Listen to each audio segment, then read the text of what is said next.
Bismillahirrahmanirrahim. Assalamualaikum warahmatullahi wabarakatuh. Bertemu lagi kali ini dalam mata kuliah praktikum dasar-dasar pekerjaan sosial ya. Kali ini kita sedikit membahas metode praktik pekerjaan sosial. Ya, secara umum atau secara teoritis ya, dapat dibagi 3 pekerjaan sosial itu, yaitu bidang kajian mikro, meso, dan makro ya. Untuk mikro secara umum bisa dibagi 2 lagi, bagian penyembuhan, problem solving, dan counseling atau terapi. Dan kemudian yang kedua adalah pengembangan diri atau personal development ya. Jadi ada yang perlu diselesaikan masalahnya atau yang perlu disembuhkan dari kondisi kurang baik menjadi kondisi normal, atau ada yang dari kondisi normal ya tapi masih memiliki potensi untuk berkembang ya. Artinya kalau hanya normal saja, kondisi rata-rata saja, mungkin bisa berpotensi kurang baik ke depannya. Oleh karena itu fokusnya ada di pengembangan diri atau personal development ya. Untuk bidang-bidang lain secara bertahap kita akan bahas. Baik, kita bahas yang pertama, bidang kajian mikro atau casework ya. Ada beberapa hal yang perlu diperhatikan di sini. Mikro atau casework berarti kita berhubungan dengan khususnya sebenarnya individu ya. Individu bisa keluarga, tapi kita berhubungan dengan klien secara individu. Maka diperlukan awal yang baik ketika mulai hubungan dengan klien ya. Perhatikan kontak mata, ekspresi wajah, dan juga posisi tubuh ya. Yang kedua, kita perhatikan kehangatan, empati, dan keaslian. Jadi kehangatan ya bersikap baik ya, sebaik mungkin, ramah ya, memberikan kenyamanan kepada klien. Empati ya, kita mencoba memahami apa yang dia sedang rasakan, yang dia sedang alami gitu ya. Ketika klien menceritakan kisahnya, ya kita mencoba menyelami atau mencoba berada pada posisi dia ya. Kemudian keaslian. Nah ini ya, genuine. Kita tidak menjadi orang lain, kita tetap menjadi diri kita sendiri, dan dalam upaya memahami apa yang dirasakan atau dialami klien ini, kita tidak melakukan sesuatu yang dibuat-buat, namun spontan, natural, dan wajar saja ya. Genuine. Selanjutnya adalah menjalankan wawancara ya. Yaitu komunikasi yang lebih terarah ya. Dan dalam hal ini ada sejumlah hal yang perlu diperhatikan ketika wawancara ini. Maksud saya yang perlu diperhatikan adalah bagaimana keterampilan komunikasi interpersonal kita ya.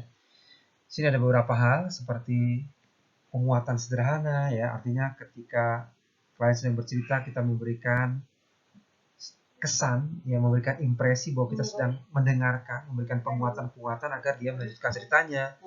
Kemudian refreshing ya, mengucapkan kembali apa yang klien telah ucapkan. Kemudian respon reflektif ya, kita merespon ya untuk menunjukkan betapa kita sedang mendengarkan dan merasakan apa yang dia rasakan. Klarifikasi ya, memastikan bahwa artinya memastikan apa yang kita tangkap sesuai dengan apa yang dia sampaikan ya. Demikian juga hal lainnya, interpretasi informasi dan lain-lain ya, yang tentunya ini sudah dibahas semua pada mata kuliah komunikasi pekerjaan sosial. Ini mengintegrasikan ya, ketika kita nanti akan bertemu klien, ini diintegrasikan semua keterampilan-keterampilan ini. Ya baik, kita lanjutkan. Kita masuki assessment ya. Assessment sudah kita bahas pada pertemuan sebelumnya, merupakan tahap pertama dari rangkaian proses pekerjaan sosial ya. Ada sejumlah hal pada konteks bekerja dengan individu ya. Bagaimana kita mengembangkan komunikasi interpersonal antar individu yang dimulai dengan assessment ini.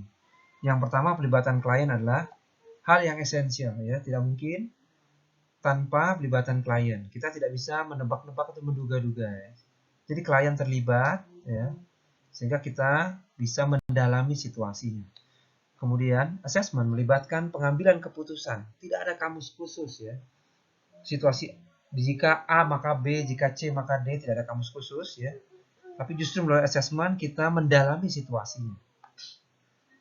Assessment mempertimbangkan kekuatan atau potensi klien. Nah ini ya, perspektif strength base itu mempertimbangkan kekuatan atau potensi yang dimiliki oleh klien itu sendiri.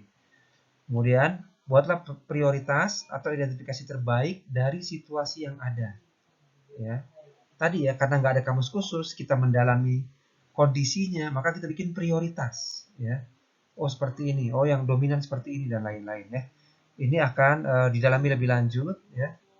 Tentunya sesuai nanti dengan instrumen-instrumen dari assessment itu sendiri.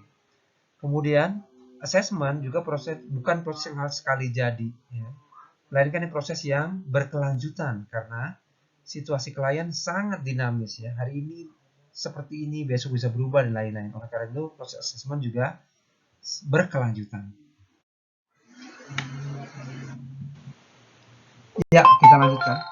Jadi ketika para case worker atau pekerja sosial yang bekerja dengan individu ini melakukan assessment, maka ditujukan untuk ya, pertama kita membuat pernyataan situasi atau kondisi secara jelas ya. Tadi ya melihat, memetakan, mendeskripsikan situasinya secara jelas. Okay. Kemudian memformulasikan atau mendeskripsikan sistem yang melingkupi klien tersebut. Okay. Kemudian mengilustrasikan bagaimana sistem klien berinteraksi dengan sistem lainnya, keluarga, komunitas, dan lain-lain. Dan kemudian mengumpulkan seluruh informasi dan melakukan langkah-langkah selanjutnya.